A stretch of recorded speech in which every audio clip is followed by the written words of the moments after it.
ilma. Allahumma inna nas'aluka ilman nafi'a wa rizqan thayyiba wa amalan mutaqabbala. Allahumma faqihna fid din wa alimna ta'wil. Rabbi shrah li sadri wa yassir li amri wa hlul 'uqdatam min lisani yafqahu qawli, amma ba'du. Berjamaah yang dirahmati Allah Subhanahu wa taala, pada pagi hari ini kita lanjutkan kajian kita fikih sunnah. Sebelum kita mulai, kita bermohon kepada Allah Subhanahu wa taala semoga dalam kajian nanti Allah memberikan ilmu yang manfaat kepada kita. Allah meridhoi kegiatan kita ini, dan semoga Allah menggolongkan kita termasuk orang yang man salaka tariqan yaltamisu fihi ilman sahalallahu bi tariqan ilal jannah. Semoga dengan ini kita termasuk orang-orang yang dimudahkan untuk masuk ke dalam surga Allah Subhanahu wa taala. Amin. Pak Agung, share saya kelihatan ya? Kelihatan Ustadz. Ya. Alhamdulillah. Kita lanjutkan. Kemarin setelah kita belajar tentang kriteria binatang yang dikurbankan, sekarang ditulis oleh Sayyid Sabiq selanjutnya waktu dzabhi. Kapan waktu penyembelihan itu? Wa yushtaratu fil udhiyati alla tuzbaha illa ba'da tulu'i syamsi min yaumil 'idi. Dan disyaratkan binatang yang dikurbankan untuk tidak disembelih kecuali setelah matahari terbit. Wa yamurru minal waqti qadra ma yusallil 'id. Dan diperkirakan setelah matahari terbit itu seukuran setelah selesai dilaksanakan sholat id. Kalau di masjid diadakan sholat id, maka penyembelihan setelah sholat id.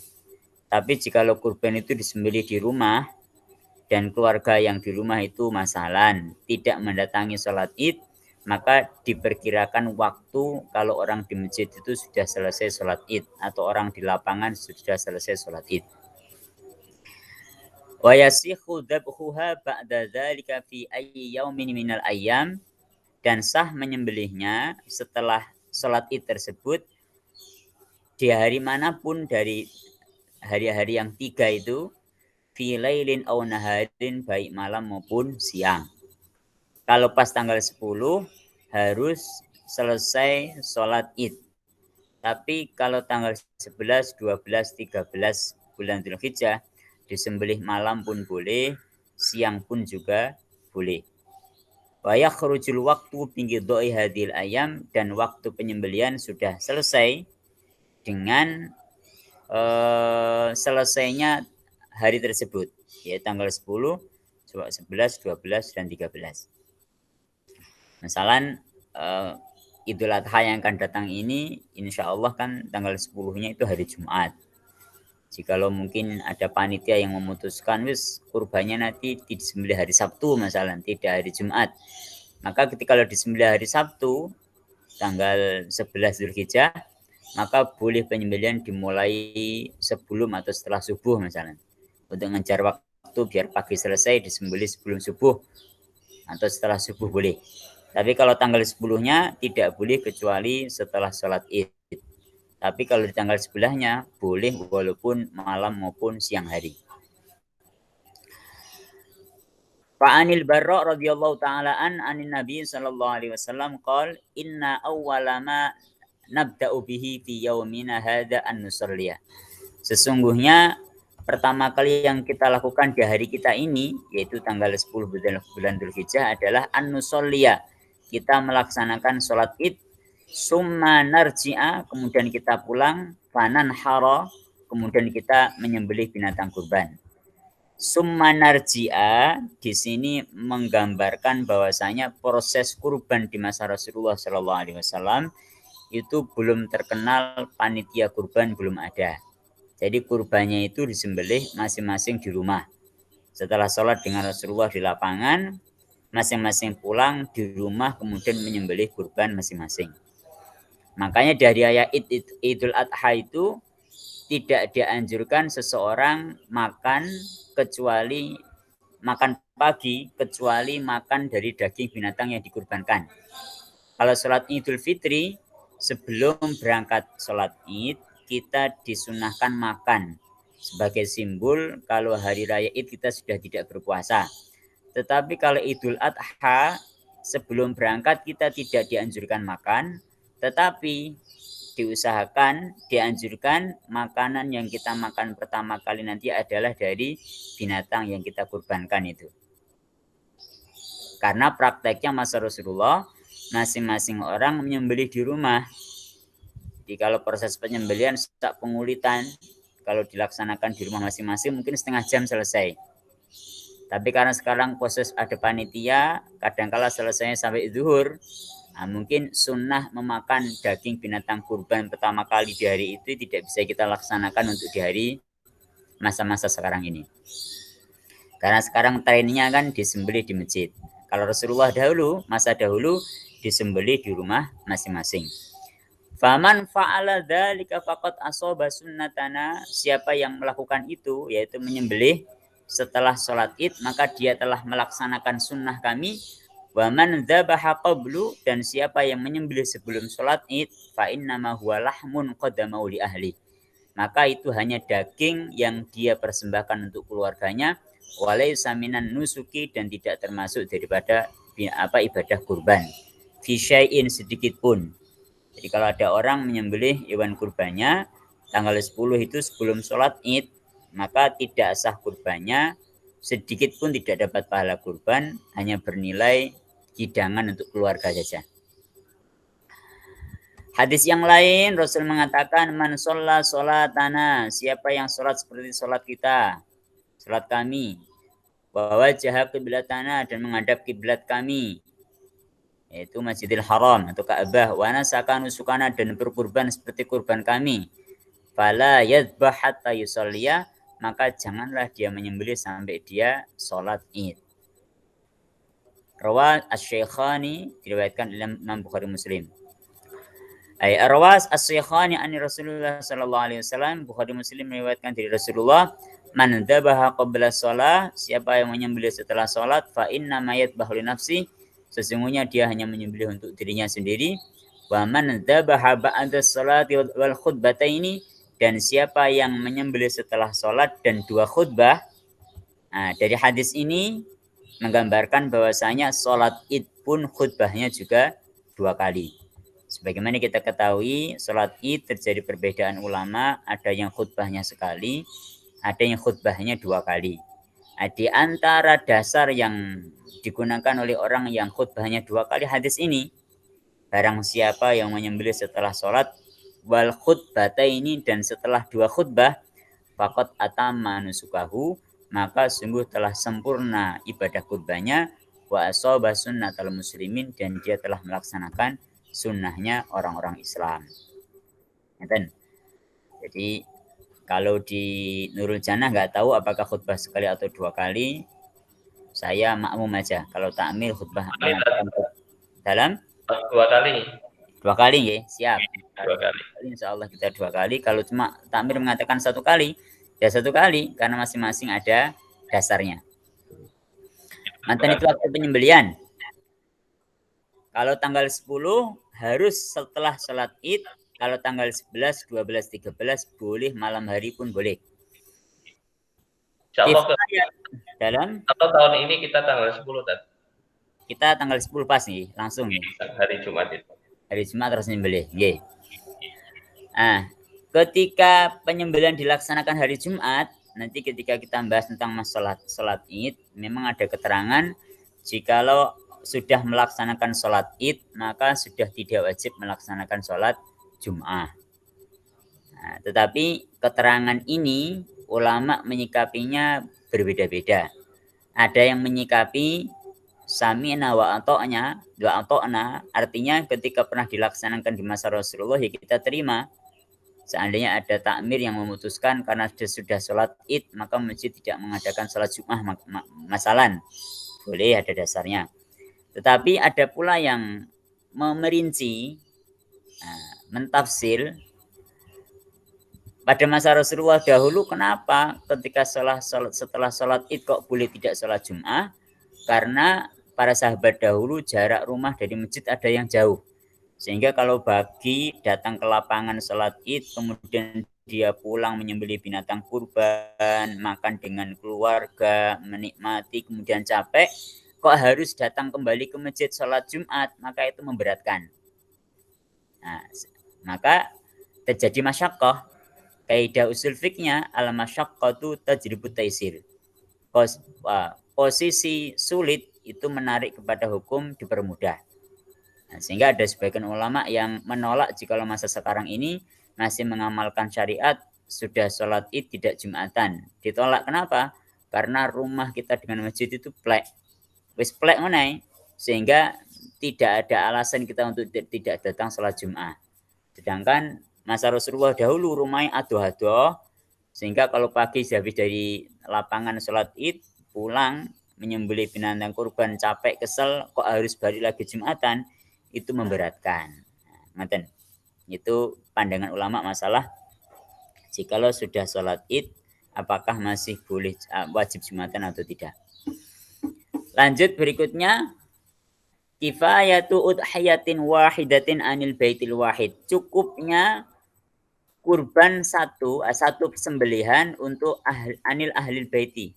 Anil baitil wahid, dari penghuni satu rumah.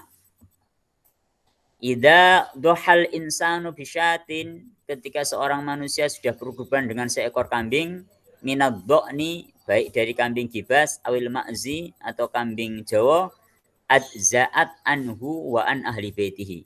Maka itu sudah cukup dari dia dan juga dari keluarganya. Faqad kana rajulu minas sahabah, sungguh laki-laki di masa sahabat dahulu, masa para sahabat dahulu radhiyallahu anhum, yudhahi bisyati, berkurban dengan seekor kambing, an nafsihi, dari dirinya, wa an ahli baiti, dan dari penghuni rumahnya. Bahaya sunnatun kifayah, karena kurban itu hukumnya adalah sunnah kifayah. Kita kenal fardu kifayah. Kalau fardu kifayah, jikalau sudah ada orang yang melakukan, gugur yang lainnya. Sunnah kifayah sama. Jikalau ada satu keluarga yang sudah berkurban, maka yang lain sudah menjadi gugur. Sudah tercover. Makanya kurban Rasulullah kan, Allahumma taqabbal hadza min Muhammadin wa min ali Muhammadin wa min ummati Muhammadin. Nanti pun sama ketika Pak Agung nyembelih, Allahumma hadza an Pak Setia wa an ahlihi misalnya. Jadi kurbannya Pak Setia, tapi pahalanya mencakup kepada seluruh keluarga. Sebagaimana yang diriwayatkan oleh Ibnu Majah dan Imam Tirmidzi, dan beliau mensahihkannya, anna Aba Ayyub, sesungguhnya Abu Ayyub, qala, beliau mengatakan, kana rajulu fi ahdi Rasulillah, sesungguhnya laki-laki di masa Rasulullah sallallahu alaihi wasallam dahulu, yudhahi bisyati, berkurban dengan seekor kambing, anhu, untuk dirinya, wa an ahli baiti, dan mereka akan dari binatang kurban itu, wayut imuna, dan memberikan makan kepada orang lain, hatta tabahan nas, sehingga manusia itu berbangga-banggaan dengan itu. Fasoro kama taro, kemudian kamu melihat seperti itulah yang ada sampai sekarang ini. Jadi ternyata orang di Arab itu beda dengan kita di Indonesia. Kalau di Arab satu keluarga satu sembelian, itu terjadi semenjak masa sahabat sampai sekarang. Tapi kalau di Indonesia satu keluarga 5, kadang-kala kurbannya sampai 5. Apakah boleh? Ya boleh, malah baik. Tapi satu pun sudah dianggap cukup. Jadi satu ekor kambing bisa untuk satu orang plus keluarganya. Jawazul musyarakah fil udhiyah, bolehnya patungan di dalam kurban. Tajuzul musyarakatu fil udhiyati idza kanat minal ibili. Boleh patungan di dalam berkurban ketika berupa ibil, unta, awil bakori atau sapi, wa tujziul bakaratu awil jamalu, dan boleh pula kambing sapi atau unta, ansab askhasin, dari 7 orang. Idza kanu qasidina al-udhiyata, jikalau mereka semuanya berniat untuk kurban. taqarrubi ilallah dan bertujuan mendekatkan diri kepada Allah Subhanahu wa taala. Fa'an Jabir qol, dari Jabir beliau mengatakan naharna ma'an Nabi, kami pernah berkurban bersama Nabi sallallahu alaihi wasallam bil Hudaybiyah, di kota Hudaybiyah, al-budnata, seekor onta, an sab'atin, dari 7 orang, wal baqarata, dan seekor sapi, an sab'atin, dari 7 orang. Rawahu Muslim wa Abu Daud at-Tirmidzi. Jadi kalau kambing 1 orang plus keluarga, kalau sapi bisa 7 orang plus keluarga masing-masing. Nah, kemudian diperselisihkan oleh ulama mana yang lebih utama, apakah kambing atau sapi. Pendapat yang lebih arjah, yang lebih kuat, yang terbaik adalah kurban seekor sapi. Yang kedua kurban kambing. Yang ketiga baru 1/7 dari sapi. Jadi kalau 1 orang 1 sapi itu baik. Dagingnya banyak pasti. Level kedua seekor kambing. Level ketiga 1/7 sapi. Jadi kalau ditanya mana lebih utama 1/7 sapi dan 1 ekor kambing, maka yang lebih arjah, yang lebih kuat itu lebih utama seekor kambing. Alasannya apa? Karena Rasulullah SAW beliau kurban dengan kambing. Kurban dengan sapi itu terjadi ketika tidak mendapatkan kambing. Karena ketika beliau dan para sahabat niat untuk umroh, dihadang oleh orang kafir Quraisy di Hudaybiyah. Kemudian di situ terjadi perjanjian Hudaybiyah. Karena tidak bisa melanjutkan ibadah umroh, maka menyembelih kurban di situ. Karena tidak ada kambing, adanya sapi atau onta, maka dipilihlah sapi atau onta, 1 sapi atau 1 onta untuk 7 orang. Jadi kalau ditanya mana lebih utama kambing. Itu kalau secara fikih. Tapi kalau secara panitia, kata panitia lebih baik sapi, dagingnya wakeh, pemeliharannya lebih mudah daripada kambing. Ala kulli hal, mau 1/7 sapi atau seekor kambing, dua-duanya tetap dapat pahala orang yang berkurban. Tapi kalau ditanya mana secara fikih yang lebih baik, maka yang lebih baik adalah kambing. Ittiba kepada Nabi, ngikuti Nabi, karena Nabi kurbannya menggunakan kambing. Para jamaah yang dirahmati oleh Allah, saya lanjut taunzi'u lahmil udhiyah, membagikan daging dari binatang kurban. Yusannu lil mudhahi ayyakula min udhiyatihi wa yahdiya al-aqariba. Disunahkan bagi orang yang berkurban untuk memakan binatang kurbannya, daging binatang kurbannya tadi. Makanya biasanya kalau panitia itu kan sapi A miliknya ibu A, B, C, dan D sampai 7. Nanti kepada jagalnya dipesani tolong sisihkan dari daging sapi A ini karena akan dibagikan kepada ibu A, B, C, dan D. Karena disunahkan untuk memakan binatang kurbannya sendiri.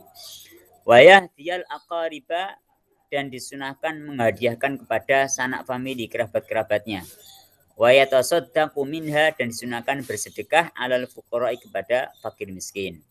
Sehingga oleh ulama kalau bisa dibagi 3, 1/3 untuk dimakan sendiri, 1/3 untuk dihadiahkan kepada sanak famili, 1/3 disedekahkan kepada fakir miskin. Qala Rasulullah sallallahu alaihi wasallam, kulu wa at'imu waddakhiru.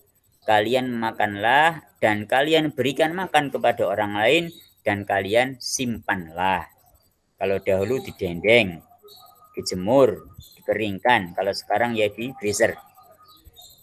Waqad qala ulama mengatakan al-afdalu ayyakula sulusa.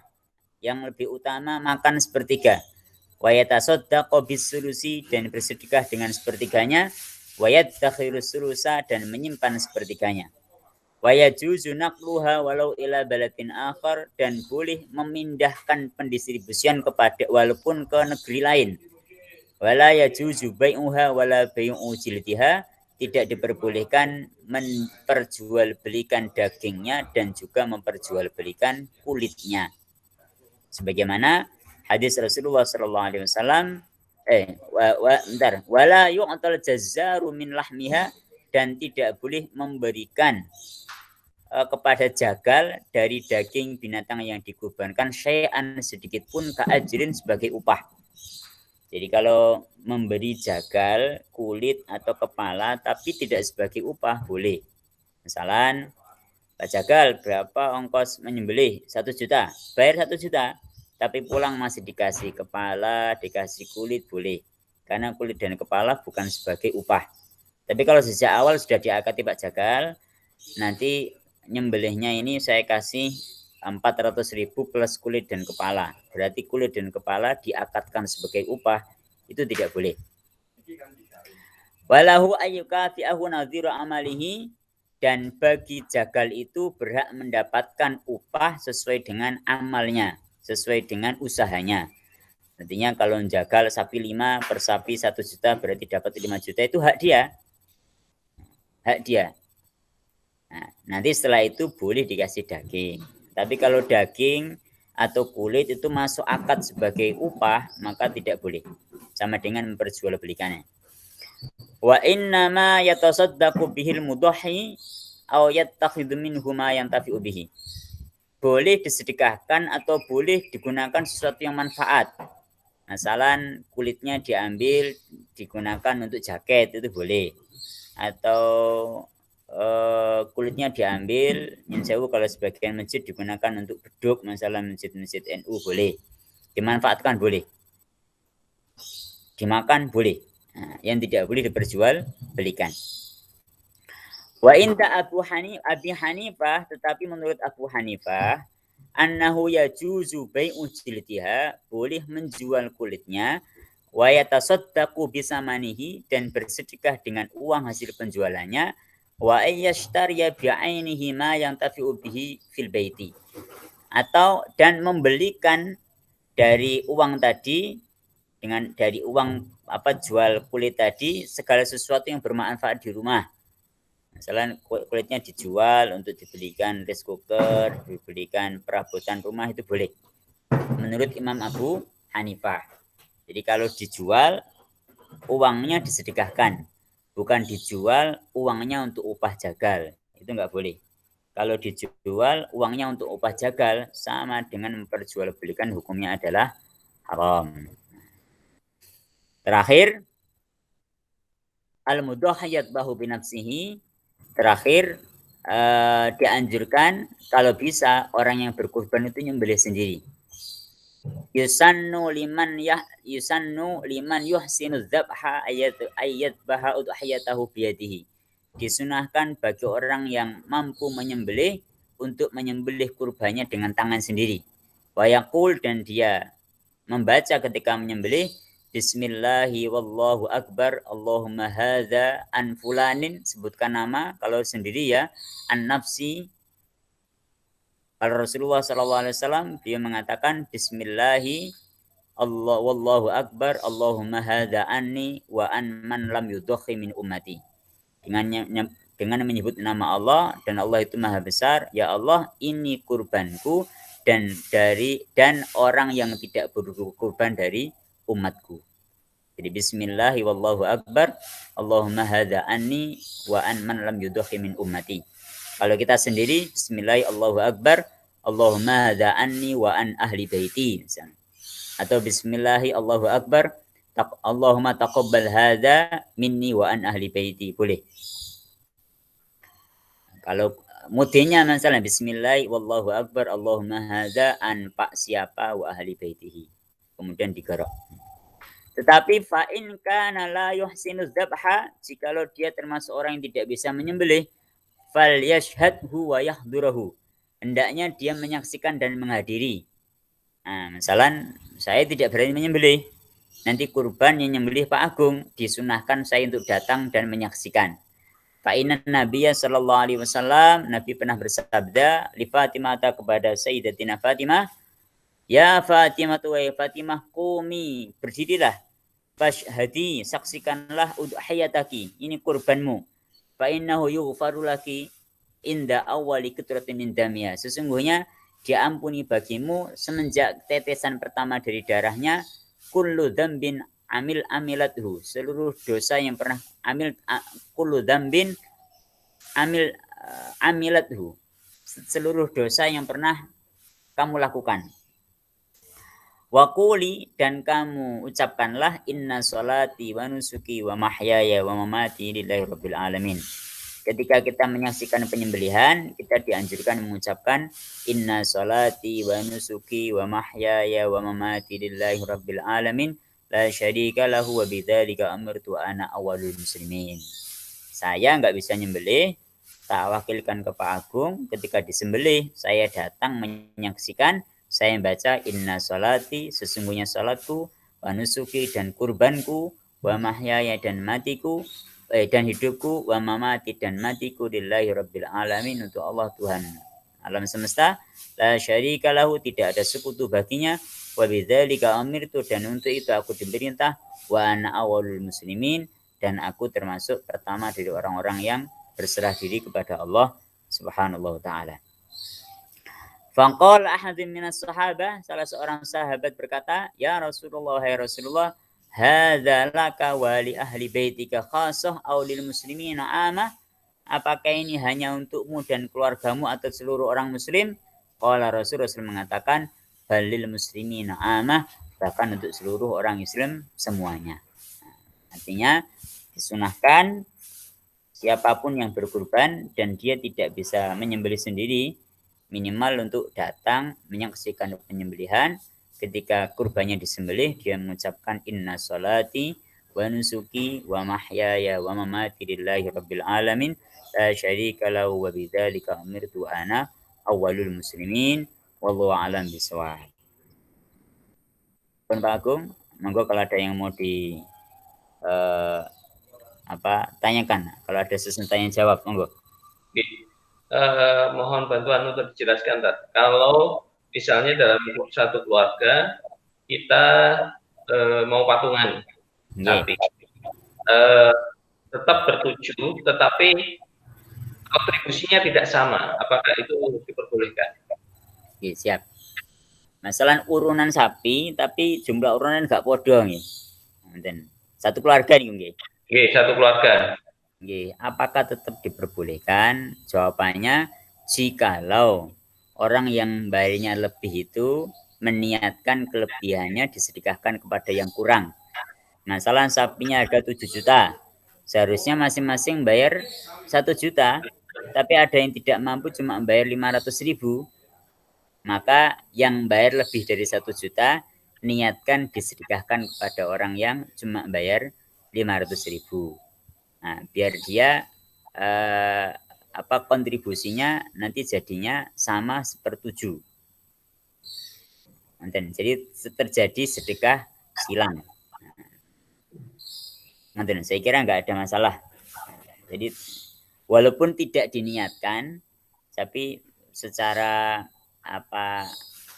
hati atau praktek, pastikan orang yang bayar lebih itu sudah ridho, sudah rela, dan rela itu kan bentuk daripada bersedekah kepada orang yang bayarnya kurang. Di beberapa tahun terakhir ini ada program dari ACT untuk berkorban untuk nasional, Nusantara maupun dunia. Nah, si berkorban otomatis tidak bisa menyaksikan langsung, tetapi mereka yang dipilih oleh ACT pada lokasi yang memang benar-benar itu gimana tuh?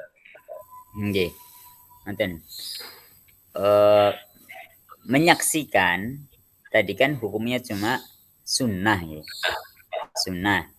Maka kalau ada orang kurban lewat lembaga yang disalurkan ke daerah yang lebih membutuhkan, apakah sah? Jawabannya tetap sah.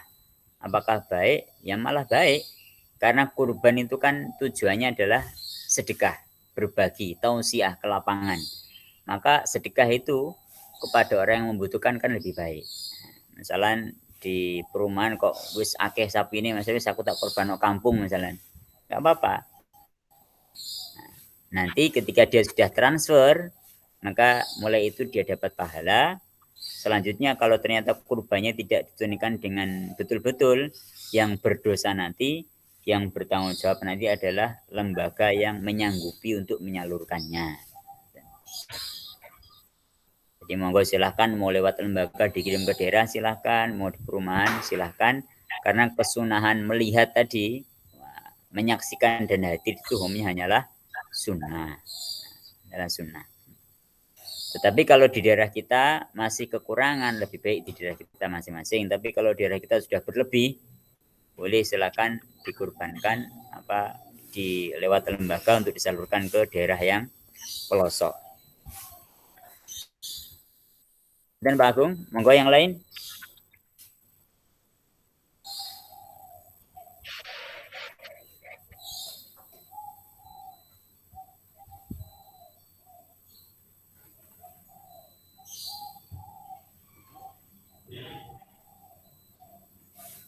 Assalamualaikum Ustaz. Waalaikumsalam, monggo Pak Setio. Besok itu kurban itu kan hari Jumat ya Ustadz. Nggih. Kemudian saya khawatir kalau dalam prosesnya itu ada yang harus diselesaikan penuh, belum benar-benar selesai. Kalau sebagian sholat Jumat yang masih gelipotan darah dan sebagainya, ya tidak harus Jumat tapi diganti duhur gitu bisa ya Ustadz? Bisa Pak, bisa.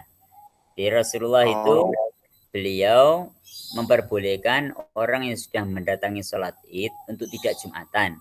Tapi beliau sendiri sholat Jumat. Artinya di sini, jadi kalau kita pahami, ketika ada masyarakat setelah sholat id boleh dia tidak Jumatan, tapi wajib bagi takmir tetap mengadakan Jumatan. Jaga ini kalau ada orang yang pengen datang untuk Jumatan. Dan nanti ketika ada panitia yang masih belepotan, masih repot, kok tidak Jumatan, yang Jumatan ya jangan mencela. Kalau ada yang Jumatan mencela, panitia geladrah itu. Oh, Jumatan malah gak Jumatan tapi ngurusi sapi misalnya. Nah, itu perlu didudukkan, dijelaskan itu. Nonton Pak Setia. Nggih, Ustaz. Matur nuwun, Ustaz. Nggih. Assalamualaikum warahmatullahi wabarakatuh. Waalaikumsalam warahmatullahi wabarakatuh. Monggo yang lain.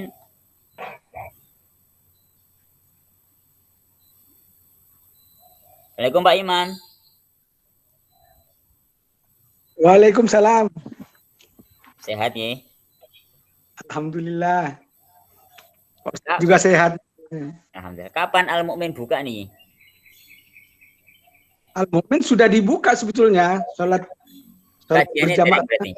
Kajiannya dari kajiannya. Oh, kajiannya belum. Belum kayaknya. Barakallahu fiik Pak Imam. Yeah. Monggo yang lain ada yang ditanyakan? Kalau afdal untuk pembagian daging gimana tuh? Untuk pembagian hewan korban. Jadi di kita ini punya konsep bahwa kita hanya mengolah itu sapi saja, sedangkan kambing itu kita bagikan kepada musola-musola yang membutuhkan. Pertimbangannya memang mereka bisa mengolah, kemudian supaya masyarakat berkumpul di satu tempat. Nah, oleh sebab itu kita bagikan mereka setelah potong langsung dibagikan di musola-musola.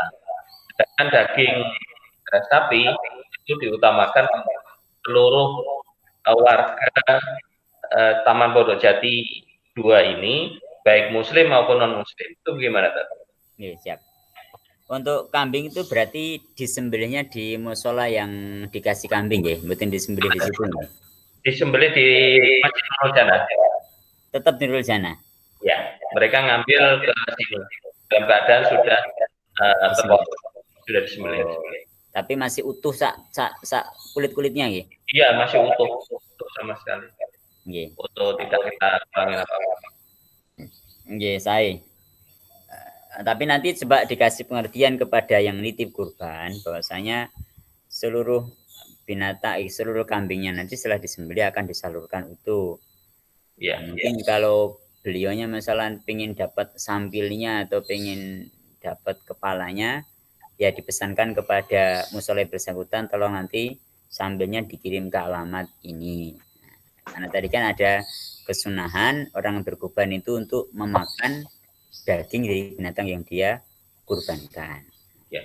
Biasanya kalau memang ada pesanan yang hewan tersebut kita ambil sesuai dengan pesanan itu dulu, baru kita serahkan ke musola setempat.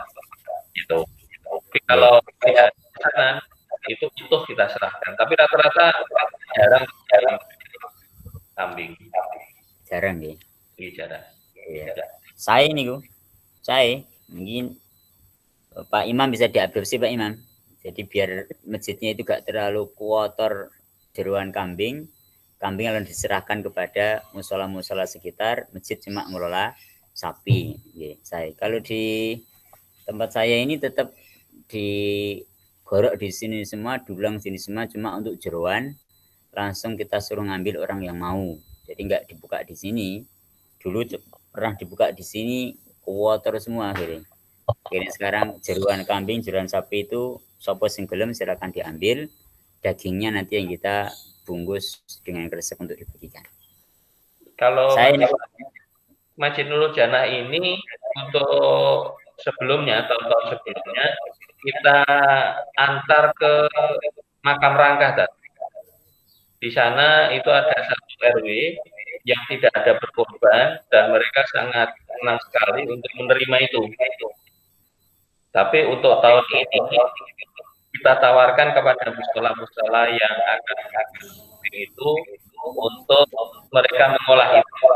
Jadi memang jeroan itu kita memang dari beberapa tahun itu kesulitan untuk mengolah secara baik dan benar, artinya nggak bau dan sebagainya, itu akan kesulitan. Oleh sebab itu kita serahkan ke makam rangka untuk lebih dari 5 tahun ini. Untuk tahun ini kita serahkan ke musola yang memang mereka bisa.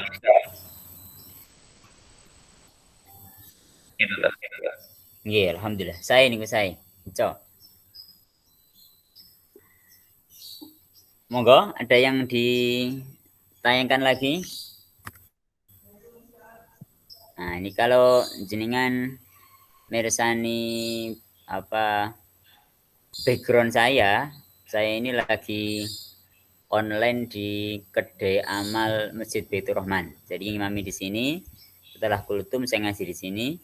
Di masjid kami ini ada kedai amal yang orang ketika maghrib sampai isya ingin tidak ngaji jagongan di sini, ngopi di sini, gojek gitu. Kalau siang juga ngopi di sini, beri wifi, ada TV, kita sediakan di koyo warkop ngoten, tapi semuanya gratis. Buat kopi gratis, teh gratis, makan gratis. Monggo kalau yang pas lewat di Stasiun Indah mampir, bisa singgah dan sholat di masjid kami. Assalamualaikum Ustaz. Waalaikumsalam Bu Imi. Sehat? Alhamdulillah. Mau tanya ini Ustaz. Oke, monggo. Kan sapi untuk 7 orang ya. Oke. Misalnya ABC sampai 7 orang. Tapi pengalamannya tahun kemarin, sapi satu itu dipotong. Mestinya kan untuk 7 orang itu untuk pembagian dagingnya itu ya Ustaz, yang dapat pengurbannya. Tapi ternyata dari sapi itu lebih dari 7 orang. Jadi orang kurban yang lain itu kasih sapi itu diambilkan dari sapi satu itu juga, itu yang bukan atas namanya dia. Itu gimana Ustaz? Boleh? Sebenarnya lebih baik karena jatah pengkurban dengan jatah yang dibagikan ke masyarakat kan benten ya. Iya, itu maksudnya jatah kurban itu kan misalnya 3 kilo ya. 3 kilo, kalau di sini 3 kilo. 3 kilo yang 7 orang itu sudah diambilkan. Tapi dari 7 orang lagi, 3 kilo lagi diambilkan dari sapi itu juga itu. Bukan sapi yang atas nama kurbannya itu. Gimana Ustaz? Kalau jenengan tanya apakah boleh atau tidak, ya tentunya boleh. Jadi kan asal tidak diperjualbelikan. Kalau judulnya itu masih berupa hadiah atau sedekah boleh. Tapi memang yang lebih baik kan ada kesunahan bagi orang yang berkurban untuk memakan daging dari binatang kurbannya. Oh ya, yang atas namanya itu ya. Nah, maka di situ panitia ya harus sedikit mau repot. Jadi kurban A itu sudah disiapkan Iya. namanya untuk siapa, kantong resnya sudah disiapkan, ketika turun nanti jeruan diambil daging lulurnya, baru itu dibagi untuk 7 orang misalnya. Itu lebih, insya Allah lebih aman dan lebih baik. Afdal mungkin ya. Lebih afdal. Kalau praktek yang tadi kalau tanya apakah boleh, tetap boleh karena tidak masuk diperjualbelikan. Tapi kalau yang lebih afdal dikasih dari binatang kurbannya sendiri. Oh boleh berarti ya nggak Ye. apa-apa.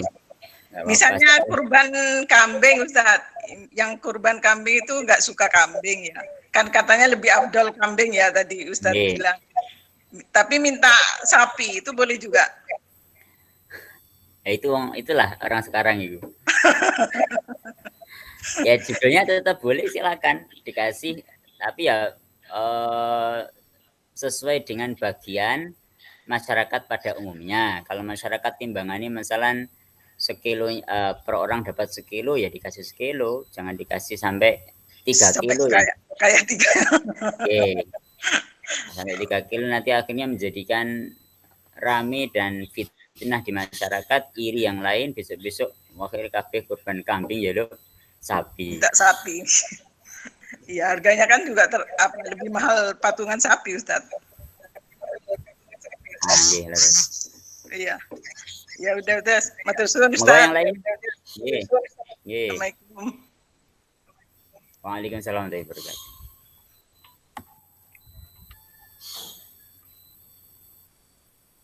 Sampun Pak Agung? Sampun. 6.13. Monggo ditutup. Nggih. Alhamdulillah, semoga apa yang kita bahas ini mendapatkan ridho dan berkah dari Allah. Kalau ada kebenaran apa yang saya sampaikan itu murni hidayah dari Allah Subhanahu wa taala.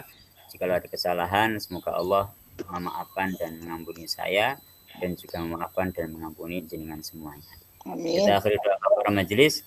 Subhanakallahumma wa bihamdika asyhadu an la ilaha illa anta astaghfiruka wa atubu ilaik.